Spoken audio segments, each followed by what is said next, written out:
इसी में एक प्रसंग आता है अहिल्या। आप सब लोग कहते हैं ना माताओं कि अहिल्या पत्थर की हो गई थी। पत्थर का हो जाने का मतलब तो मर जाना होता है। ये पत्थर क्या है, ये अहिल्या क्या है, मैं 2 मिनट में समझाना चाहूंगा। शायद आपको पहली बार सुनने को मिलेगा। मैं आपको थोड़ा अहिल्या समझा रहा हूं। ये कुसंग, ये किसी भी कुसंगी का साथ करने वाली ये जो आपकी बुद्धि है, यही पत्थर हो जाती है।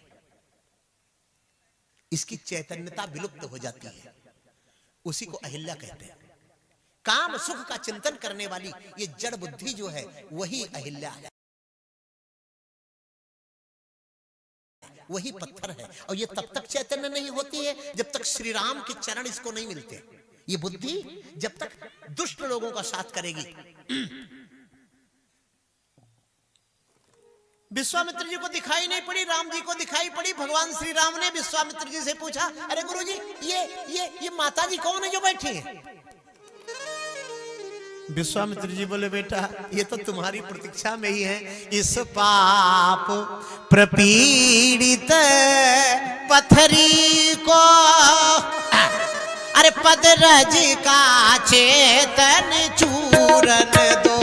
इस पाप प्रपीड़ित पत्थरी को पदरज का चेतन चूरन दो।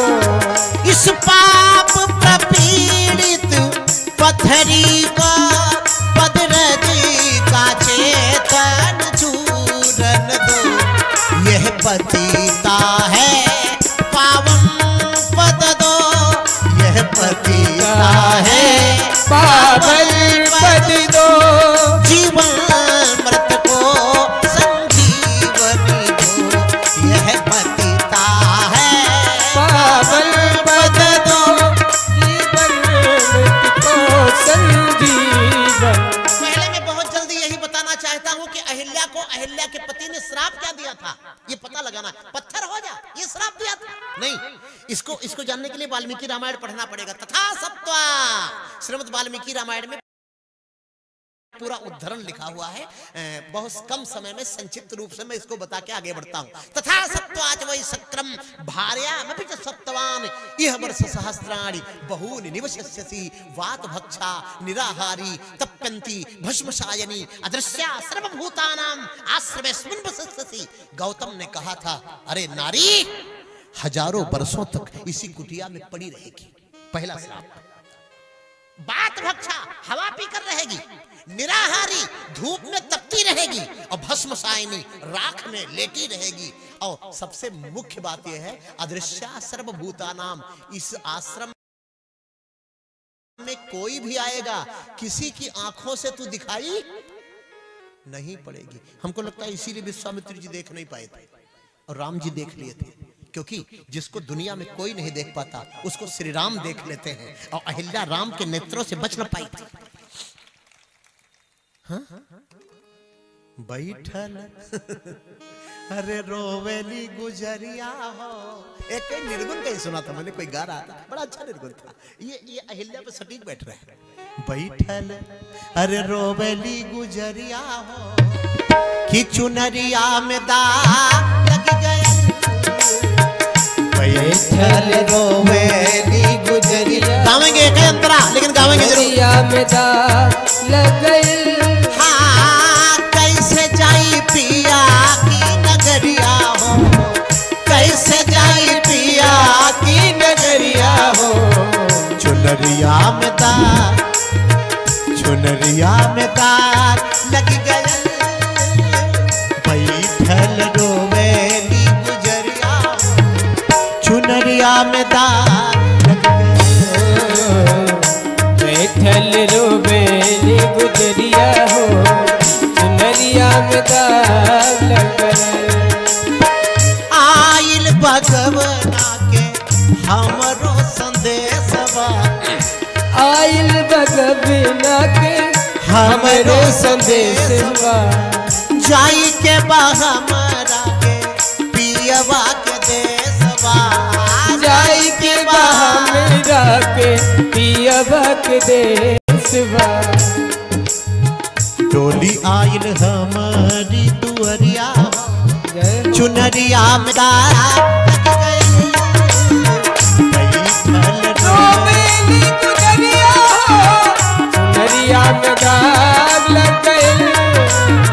कैसे जाई पिया की नगरिया हो, कैसे जाई पिया की नगरिया हो, कैसे जाई पिया की नगरिया हो, चुनरिया में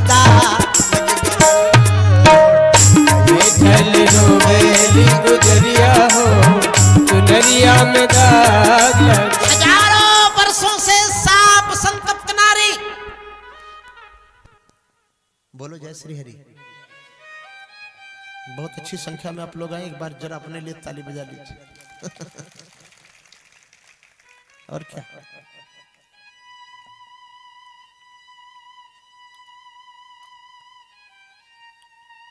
विश्वामित्र जी बोले बेटा इसको अपने चरणारविंद का स्पर्श कराओ, क्योंकि गौतम ने कहा था कि इसी मार्ग से श्रमणे अहिल्या जब रघुनंदन पधारेंगे उनके चरणारविंद का स्पर्श जब तेरे सर पर होगा तब तू पवित्र हो जाएगी। तदा पूता भविष्यसि।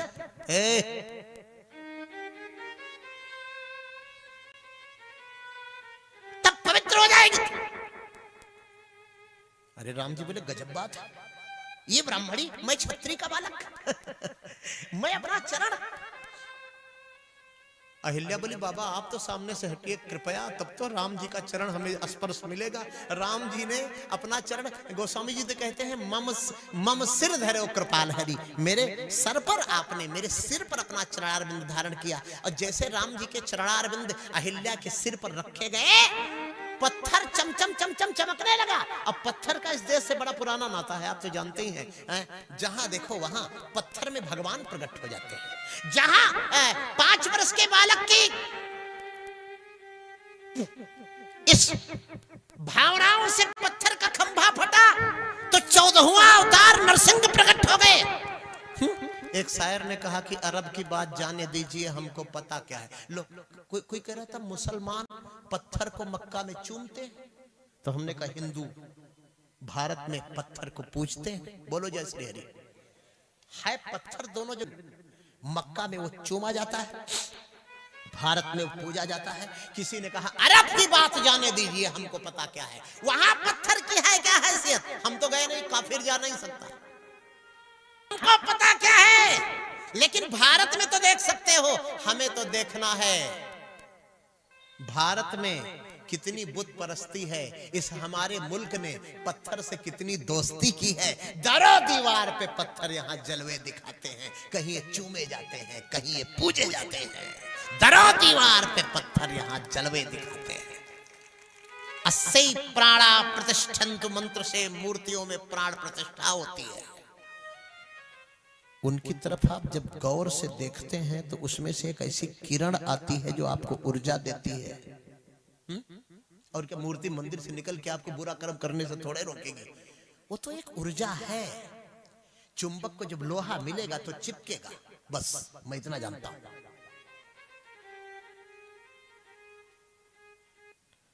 अहिल्या चरणों में गिरकर रोने लगी। बोले सरकार, लक्ष्मण राम जी बोले, लक्ष्मण जी बोले माता अब क्यों रो रही हो, अब तो आपका शरीर बड़ा सुंदर हो गया, श्राप मुक्त हो गई। अहिल्या बोली प्रभु इसलिए रोना आ रहा है कि यदि आप दूसरे की कुटिया पर गए होते तो मेवा मिश्री भोग लगाता, सोने की थाली से आरती उतारता, माला फूल से आपको लाद देता। लेकिन एक गरीब ब्राह्मणी अहिल्या को वास्तव में रोना आ गया। बोले सरकार ये गरीब ब्राह्मणी रोने के अतिरिक्त क्या कर सकती है, आपकी क्या सेवा कर सकती हो।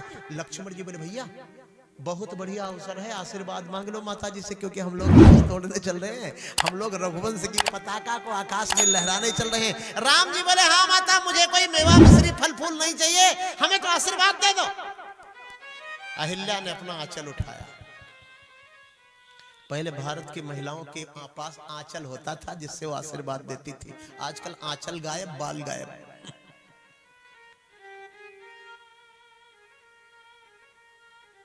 इस आंचल में बड़ी ताकत थी।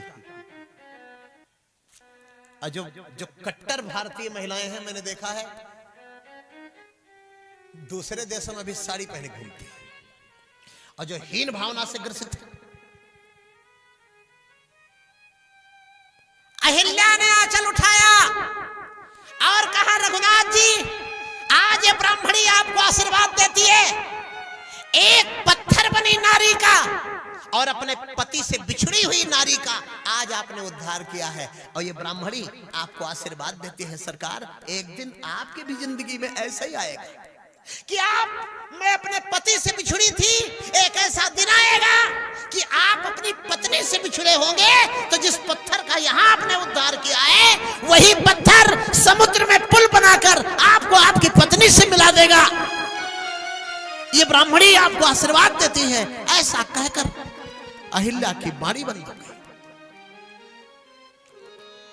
कि पर सत पद पावन शोक न सावन प्रगट भई तप पुंज सही देखत रघुनायक जन सुखदायक हनुमुख हुए कर जोर रही। अति प्रेम अधीरा पुलक शरीरा मुख नहीं आवत वचन कही। अतिशय बड़ भागी चरणन लागी जुगल नयन जलधार बही। धीरज मन की नाय प्रभु कहु चीन्हा रघुपति कृपा भगति पाई।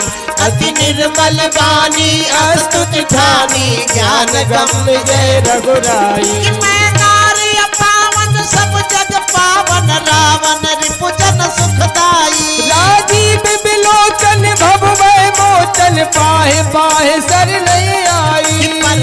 पद पावन शोक न सावन प्रगट भई तप पुंज सही देखत रघुनायक जन सुखदायक हनुमुख हुए कर जोर रही।